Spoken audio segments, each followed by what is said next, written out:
ধনীদের গরিবদের প্রতি যে অত্যাচার, এটা আর কতদিন চলবে? কারণ এই অত্যাচারে অন্যায়ভাবে ধনীদের যে গরিবদের পুরো অন্যায় অত্যাচার, এটা কিন্তু মানুষকে অসহায় বানিয়ে দিয়েছে, মানুষকে ক্ষুধার্ত করেছেন।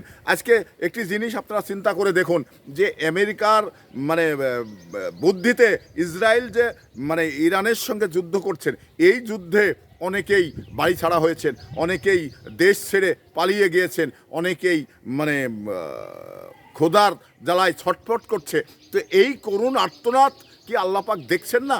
দেখছেন। কারণ এতে করে আল্লাহ বলেছেন যে আমি মানুষকে ছাড় দিই, ছেড়ে দিই না। তো এই যে আমেরিকার যে বর্বরতা, আমেরিকার যে এই উদ্ধত আচরণ, এর থেকে আল্লাহ পাক মুসলমান জাতিকে তুমি মুক্ত করো। কারণ মুসলমান কখনো শান্তিপ্রিয় ধর্মের মানুষ, তো সেই জায়গা থেকে মুসলমান কখনো ইহুদির প্রতি অত্যাচার করেননি এবং করে না। কারণ ইসলাম ধর্মে এমন একটি মন্ত্র রয়েছে যে মানুষকে ভালোবাসার কথা রয়েছে। তো সেই মানুষকে ভালোবাসতে গিয়েই মুসলমান শান্তিপ্রিয় হয়েছে, কারো উপরে অত্যাচার নির্যাতন করে না। কিন্তু ইহুদিরা যে মুসলমানের প্রতি অত্যাচার অবিচার, এটা শোষণ বঞ্চন অব্যাহত রেখেছেন।